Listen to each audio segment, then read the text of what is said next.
मैं हूं सुमन। DKP news पर आप सभी दर्शकों का स्वागत है। हम सभी जानते हैं कि 2 अक्टूबर को गांधी जयंती के रूप में हम मनाते रहे हैं। आज मैं कुछ गंभीर बातों की चर्चा करना वाजिब समझता हूं। दर्शकों, देश को आज़ाद हुए 73 साल बीत गए। आज़ादी के लिए लाखों वीरों ने कुर्बानियां दी। फांसी के फंदे को हंसते हंसते चूमकर उस पर झूल गए। लाखों ने काले पानी की सजा काटी। इस सब के पीछे एक उद्देश्य था कि हम स्वतंत्र रूप से खुशहाल होकर अपने तंत्र के अनुसार जीवन व्यतीत करें। निश्चय ही इस दिशा में हमने काफ़ी प्रगति की है, इसमें कोई अतिशयोक्ति नहीं है। जहाँ हमारे पास बैलगाड़ियाँ थी, वहाँ अब विमान है। जहाँ झोपड़ियाँ थी, वहाँ गगनचुंबी अट्टालिकाएं हैं। देश की आंतरिक स्थिति को सुदृढ़ किया, वही दूसरी ओर विदेश नीति एवं संबंध को प्रगाढ़ कर दुनिया के समक्ष मिसाल पेश की। लेकिन हम राम, कृष्ण, बुद्ध, महावीर, विवेकानंद, क्राइस्ट, मोहम्मद, गुरु गोविंद सिंह आदि की वसीयत को भूल गए हैं। फलस्वरूप देश के बहुसंख्यक कर्णधार अश्लीलता के शिकार हो रहे हैं। यह इसीलिए हो रहा है क्योंकि हमने शिक्षा में प्रेम और ध्यान की जगह स्थान दिया है भय को, लोभ को, ईर्ष्या को, प्रतिस्पर्धा को और महत्वाकांक्षा को। इस शिक्षा ने हमें बर्बाद कर दिया है। ज्ञान प्रसार की जगह इसने घातक रोगों का प्रसार किया है। इस महत्वाकांक्षी शिक्षा के कारण ही हमने सफलता को सर्वाधिक महत्व दे रखा है। लेकिन मित्रों, जब वैचारिक क्रांति की चिंगारी छिटकेगी तो उस रोशनी में पता चलेगा कि सफलता और असफलता 2 कौड़ी के चीज़ें हैं। अर्थपूर्ण है किसी काम को करने का जज्बा एवं हिम्मत। लेकिन एक बात गौर करने योग्य है कि जिस सभ्यता संस्कृति के लिए हम दुनिया में जाने जाते हैं, क्या उस धरोहर को हम सहेज कर रख पाने में कामयाब हुए हैं? निश्चय ही उत्तर होगा नहीं। जिस प्रकार से इस देश में व्यभिचार, अनाचार और गैंग रेप की घटनाएं दिन प्रतिदिन बढ़ रही है, वह हमारे सभ्यता संस्कृति पर कहीं न कहीं ब्लैक स्पॉट साइन है। दुनिया में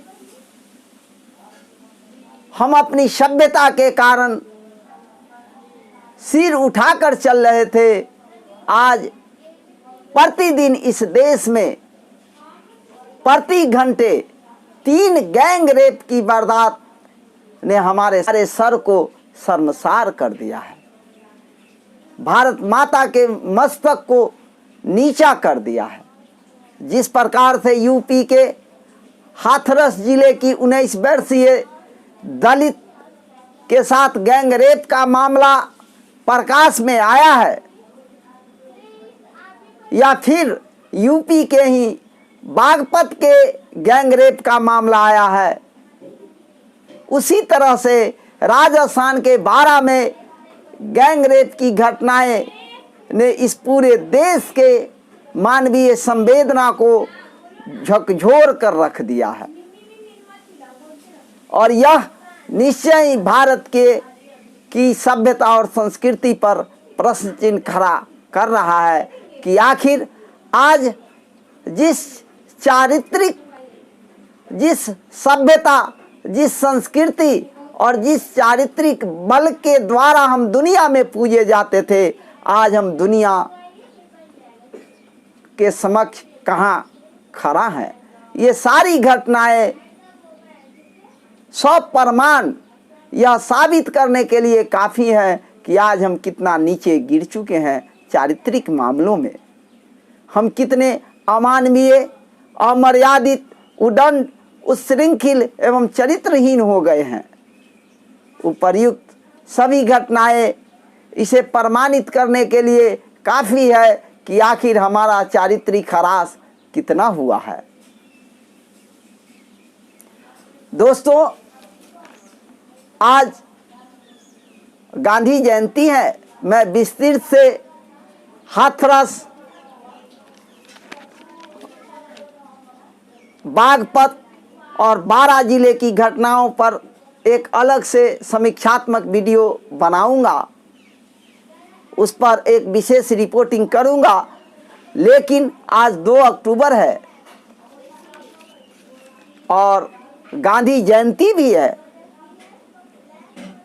राष्ट्रपिता महात्मा गांधी को देश को आज़ाद कराने में अमूल्य योगदान रहा है। आज हम गांधी का अहिंसा दर्शन प्रतिपाद्य विषय पर चर्चा करेंगे। अहिंसा दर्शन भारत के लिए कोई नई दृष्टि नहीं है। यह अनादिकाल से चला आ रहा है।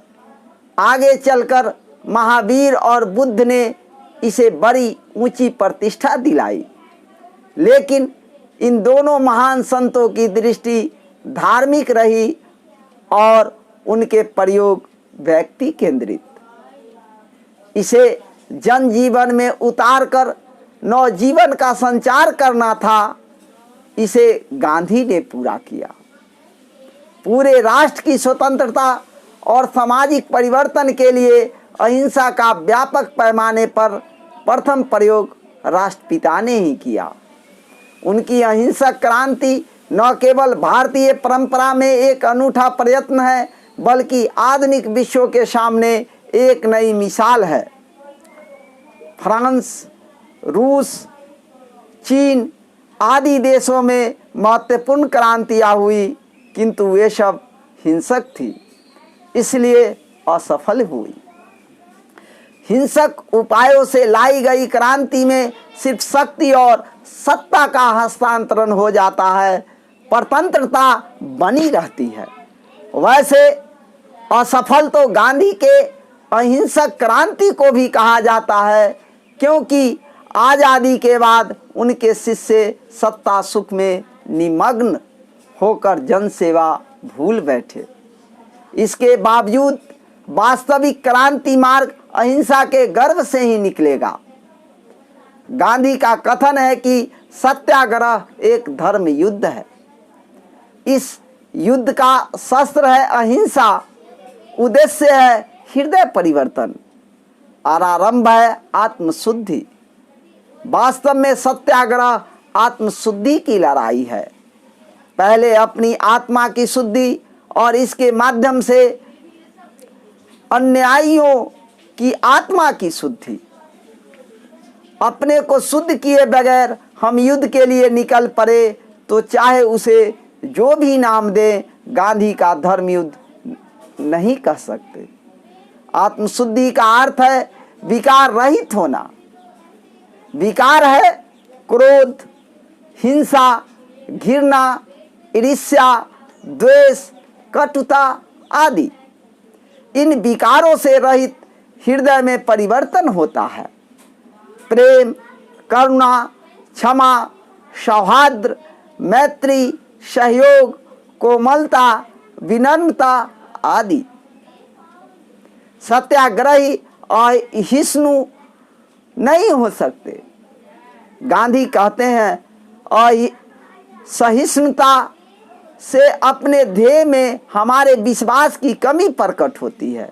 इस युद्ध में उदंडता की जगह विनम्रता होती है, गाली गलौज और कटु वचन की जगह वाणी में मिठास होती है, चित्त में अशांति की जगह शांति विराजती है, विरोधियों के अपमान की जगह उनके प्रति सम्मान का भाव होता है। संक्षेप में, जिस युद्ध में विनम्रता, कोमलता, मिठास, शांति, सम्मान और प्रेम से विरोधियों का दिल जीतने की ख्वाहिश हो, वह धर्म युद्ध कहलाता है। इस युद्ध में किसी की हार नहीं होती, दोनों पक्ष जीतते हैं। दोनों तरफ जीत तब होती है जब अपने को बदलने की तैयारी दोनों तरफ से हो।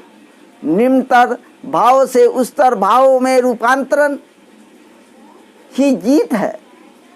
सच्चाई तो यह है कि जिस हृदय में प्रेम उत्पन्न होता है वह अनिवार्यतः अहिंसक हो जाता है। प्रेम अपने साथ ही अहिंसा को लिए आता है। अहिंसा जहाँ नकारात्मक शब्द है वहाँ प्रेम सकारात्मक। अहिंसा का अर्थ है हम हिंसा नहीं करेंगे, किसी को पीड़ा नहीं पहुंचाएंगे। जो किसी को सिर्फ पीड़ा पहुंचाने से बचे वह बड़ी चीज़ नहीं हो सकती। बहुत बड़ी चीज़ है दूसरों को सुख पहुंचाना। प्रेम का मतलब है दूसरों को सुख देने की कामना, इसलिए नहीं कि हमें मोक्ष पाना है, बल्कि इसलिए कि जो दूसरों को सुख देता है वह प्रतिपल सुखी हो जाता है। प्रेम में सुख दोनों तरफ बहता है। जो सुख हम दूसरों को देते हैं वह तत्क्षण हम पर लौट आता है। गांधी के अहिंसा दर्शन के मूल में यह प्रेम है। उनके शब्दों में जब तक सेवा की जड़ में प्रेम या अहिंसा न हो तब तक वह संभव नहीं है। गांधी की अहिंसा हृदय का शस्त्र है। इसे प्रत्येक व्यक्ति के तप से पैदा करना पड़ता है। हाथ का शस्त्र होता है तो कहीं से हस्तगत भी किया जा सकता था, लेकिन सत्य, अहिंसा और प्रेम को अपने भीतर से अनावृत करना पड़ता है। गांधी जी अपने जीवन में विविध प्रयोगों के माध्यम से निरंतर इन्हें अनावृत करते रहे। अहिंसा उनका प्रयोग सिद्ध दर्शन है, उधार का विचार नहीं, और हमने उसे अनुकरण का विषय बना दिया। गांधी ने उसके प्रति सचेत किया है। प्रतिपक्षी का बुरा चाहना या उसे हानि पहुंचाने के इरादे से उससे या उसके बारे में बुरा बोलना सत्याग्रह का उल्लंघन है। सत्याग्रह एक सौम्य वस्तु है, वह कभी चोट नहीं पहुंचाता। उसके पीछे क्रोध या द्वेष नहीं होना चाहिए। उसमें शोरगुल, प्रदर्शन या उतावलीपन नहीं होना चाहिए। अप्रैल 1919 में पंजाब जाते हुए गांधी जी गिरफ्तार कर लिए गए। प्रतीकात्मक रूप मुंबई एवं अन्य जगह में हिंसात्मक उपद्रव शुरू हो गए। लूटमार, आगजनी, हत्याएं आदि। रिहा होने पर जब मुंबई आए तो शाम की सभा में गांधी जी का संदेश पढ़ा गया, जिसका एक अंश आपके लिए प्रस्तुत करता हूं। मेरी गिरफ्तारी पर इतना क्षोभ और इतनी गड़बड़ क्यों हुई, इसका कारण मैं नहीं समझ सका हूं। यह सत्याग्रह तो नहीं हुआ और नहीं है। इतना ही नहीं, यह दुराग्रह से भी बुरा है। जो लोग सत्याग्रह से संबंधित प्रदर्शन में भाग लेते हैं उन्हें खतरा हो तो भी हिंसा न करने के लिए, पत्थर आदि न फेंकने के लिए, किसी को किसी भी तरह चोट न पहुंचाने के लिए बंधे हुए होते हैं। लेकिन मुंबई में हमने पत्थर फेंके हैं और रास्ते में रुकावटें डालकर ट्राम गाड़ियां रोकी है, यह सत्याग्रह कतई नहीं हो सकता और सत्याग्रह नहीं है। हमने हिंसक प्रवृत्तियों के कारण गिरफ्तार किए गए 50 आदमियों के छोड़े जाने की मांग की है। हमारा कर्तव्य तो मुख्यतः अपने को गिरफ्तार करवाना है। जिन्होंने हिंसा की प्रवृत्तियां की है उन्हें छुड़वाने की कोशिश करना कर्तव्य का उल्लंघन है। इस तरह के कामों में से मुझे जेल या फांसी के तख्ते से बचाया जा सकता हो तो भी मैं इस तरह बचाया जाना पसंद नहीं करूंगा। दोस्तों, आपने देखा जो गांधी ने सत्याग्रह और अहिंसा को किस प्रकार से व्याख्या की है। आज गांधी के इस दर्शन को आत्मसात करने की जरूरी है, हमारे दिल में अक्षरशः उतारने की जरूरत है। जो लोग यह कहते हैं कि गांधी चाहते तो भगत सिंह को फांसी के फंदे पर झूलने से बचा सकते थे या उन्हें बचा लेना चाहिए था, ऐसे लोग न गांधी को समझते हैं और न उनकी अहिंसा दर्शन को। उपर्युक्त उद्धरण का अंतिम वाक्य गौर करने योग्य है। जो आदमी हिंसक तरीके से अपने को भी नहीं बचाना चाहेगा, उनसे भला दूसरे को बचाने की मांग कितनी बड़ी नासमझी है। भारत सहित विश्व के अनेक देश आतंकवाद की आग में झुलस रहे हैं। गोली का जवाब गोली से दिया जा रहा है, आतंकवादी मारे जा रहे हैं, फिर भी उनकी संख्या घट नहीं रही है, बढ़ ही रही है। इस आग को गांधी की अहिंसा की जल से बुझाया जा सकता है। गुंडों की समस्या पर गांधी ने जो विचार व्यक्त किए हैं वे आतंकवाद की समस्या के लिए प्रासंगिक हैं।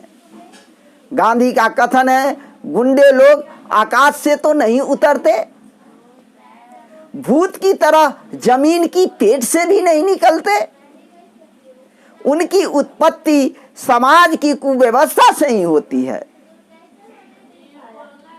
इसीलिए समाज उसके लिए जिम्मेवार है। गुंडों को समाज का बीमार या एक प्रकार का दूषित अंग समझना चाहिए। ऐसा मानकर उस बीमारी के कारण को ढूंढने चाहिए। कारण हाथ लगने के बाद में इलाज किया जा सकता है। आतंकवाद भी समाज की कुव्यवस्था से उत्पन्न हुआ है। सीआरपी के जवान उसका इलाज होते तो बीमारी कब की दूर हो गई होती। अपराधियों के लिए जेल की जगह मानसिक अस्पताल खोला जाना चाहिए। जेल के कर्मचारियों की दृष्टि अस्पताल के डॉक्टरों और नर्सों जैसी होनी चाहिए। जेल के अफसर उनके दोस्त की तरह दोस्ताना व्यवहार करें। उनकी नियुक्ति वहाँ इसीलिए हो ताकि अपराधियों को दिमागी तौर पर दुरुस्त किया जा सके। आजकल अहिंसा के नाम पर उपवास और आमरण अनशन जैसी संक्रामक बीमारियां फैली हुई है।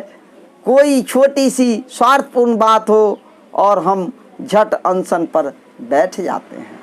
यह ब्रह्मास्त्र है। गांधी जी के अनुसार शिकायत दूर करवाने के सारे उपाय विफल हो जाए तब इसके प्रयोग पर सोचना चाहिए। किसी के विचार की प्रामाणिकता उसके आचार में झलकती है। यहाँ हम गांधी के अहिंसक विचारों से थोड़ा परिचित हुए हैं। इससे ज़्यादा जरूरी है यह देखना कि उनके व्यक्तिगत एवं सामाजिक राजनीतिक जीवन में अहिंसा किस रूप में प्रकट हुई है। यह जानना आवश्यक है कि जीवन की किस परिस्थिति में गांधी किस तरह का आचरण करते थे। वे हमारी प्रेरणा के स्रोत हैं। यहाँ हम उनके जीवन से अहिंसक प्रयोग के उदाहरण सामाजिक राजनीतिक प्रयोग से लेते हैं। सत्याग्रह का पहला सफल प्रयोग 1917 में चंपारण में हुआ। इस सत्याग्रह में गांधी के काम करने का ढंग देखना हमारे काम का होगा। एक अपढ़ अनगढ़ परंतु निश्चयवान किसान राजकुमार शुक्ल और प्रसिद्ध समाज सेवी वकील ब्रज किशोर बाबू के प्रयास से गांधी जी चंपारण गए। वहाँ गोरों के द्वारा गरीब किसानों का भयंकर शोषण हो रहा था। वहाँ के किसान गोरे मालिकों के आदेश से बीघे में 3 कट्ठे की दर से नील की खेती करने को बाध्य थे। 3 कट्ठे में नील बोने की प्रथा 3 कट्ठिया कहलाती थी। मालिक नीलेह कहलाते थे। उनके अत्याचार से किसान आक्रांत थे। नील मालिकों के विरुद्ध किसानों की शिकायतों की सच्चाई जानने के लिए गांधी जी वहां पहुंचे थे। किसानों से मिलने के पूर्व उन्होंने नील मालिकों और कमिश्नर से मिलना मुनासिब समझा, लेकिन नील मालिकों के मंत्री ने गांधी जी को परदेसी ठहराकर उनके और किसानों के बीच दखल देने से मना कर दिया और कमिश्नर साहब ने तो तिरहुत ही छोड़ने की सलाह दे दी। इस उपेक्षा से गांधी जी बहुत आहत नहीं हुए। उन्होंने नम्रतापूर्वक सुदृढ़ जवाब दिया, मैं अपने को परदेसी नहीं मानता और किसान चाहे तो उनकी स्थिति की जांच करने का मुझे अधिकार है। कमिश्नर साहब के तेवर से उन्होंने समझ लिया कि वे निश्चित गिरफ्तार करेंगे। राजनीतिक कुशलता का परिचय देते हुए उन्होंने मोतिहारी या बेतिया को ही गिरफ्तारी के लिए चुना। हाथी से जाते हुए रास्ते में ही सुपरिटेंडेंट की चंपारण छोड़ने की नोटिस मिल गई।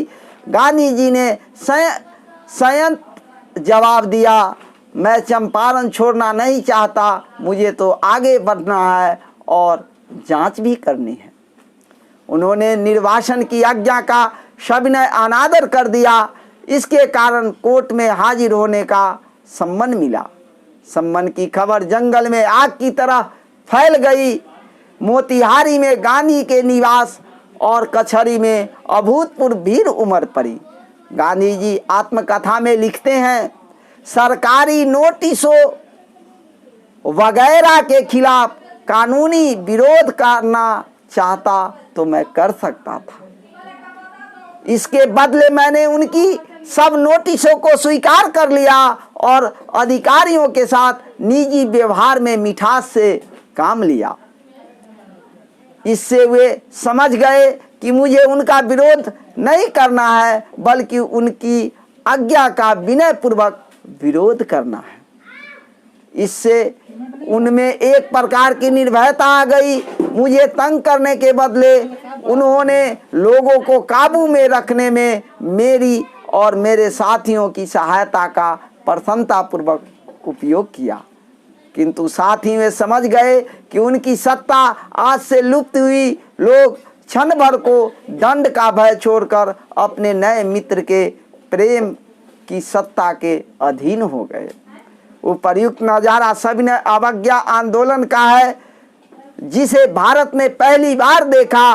नोटिसों के विरुद्ध कानूनी लड़ाई लड़ने लग जाते तो बुद्धिमानी नहीं होती, क्योंकि तब लड़ाई में धार नहीं आती।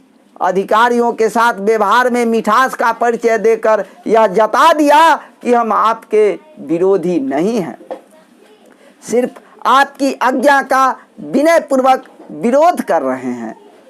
आम आंदोलनकारियों के साथ यही भूल होती है कि वे विचार के साथ व्यक्ति के भी विरोधी हो जाते हैं। इससे अवांछित रूप से कटुता बढ़ती है और ऊर्जा का अपव्यय होता है। व्यवहार में मिठास सद्भाव का सूचक है और यह प्रतिपक्षियों में भी सद्भाव उत्पन्न करने में सहायक सिद्ध होता है। यही कारण है कि भीड़ को काबू करने में गांधी एवं उनके साथियों की सहायता ली गई। आम आंदोलन में हम भीड़ का उपयोग विरोधियों को आतंकित करने में करते हैं। यहाँ कितना अनोखा दृश्य है। दोनों पक्ष मिलकर भीड़ को नियंत्रित कर रहे हैं। साथ ही गांधी जी के इस कोमल व्यवहार और किसानों के प्रति अपार प्रेम ने प्रतिपक्षियों को यह बोध करा दिया कि उनका सत्ता आज से लुप्त हो गई। अहिंसा का जादू है कि इस बोध के बाद भी उनके भीतर तिलमिलाहट नहीं हुई। उस दिन गांधी को लगा कि ईश्वर का, अहिंसा का और सत्य का साक्षात्कार हो गया। गांधी के जीवन में यह दिन अविस्मरणीय हो गया, क्यों न हो, गांधी और किसानों के लिए यह एक उत्सव का दिन जो था। जब आंदोलन उत्सव जैसा लगने लगे तब समझना चाहिए असली अहिंसात्मक आंदोलन प्रारंभ हुआ। उस दिन गांधी ने जो अपना तैयार बयान पढ़ा उसका एक अंश द्रष्टव्य है। आप मुझे जो सजा देना चाहते हैं उसे कम कराने की भावना से मैं यह बयान नहीं दे रहा हूँ। मुझे तो यही जता देना है कि आज्ञा का अनादर करने में मेरा उद्देश्य कानून द्वारा स्थापित सरकार का अपमान करना नहीं है, बल्कि मेरा हृदय जिस अधिक बड़े कानून को अर्थात अंतरात्मा की आवाज को स्वीकार करता है उसका अनुसरण करना ही मेरा उद्देश्य है।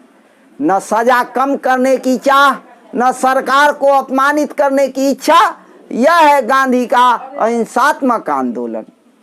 यहाँ अंतरात्मा की आवाज का अर्थ हृदय की आवाज है और हृदय की आवाज का अर्थ पीड़ितों के प्रति पूर्ण सहानुभूति तथा उन्हें शोषण मुक्त करने का संकल्प है।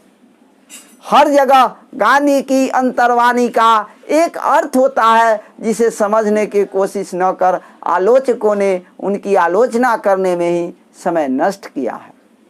इस उत्साहपूर्ण आंदोलन का परिणाम हुआ कि मुकदमा गवर्नर की आज्ञा से वापस हुआ और गरीब किसानों की स्थिति की जांच न करने का अनुमति पत्र मिला। लेकिन सभी नीलों का हृदय निलय नहीं बदला। कुछ नीलों ने गांधी का तिरस्कार किया, कुछ उदासीन रहे और कुछ ने नम्रतापूर्वक व्यवहार किया।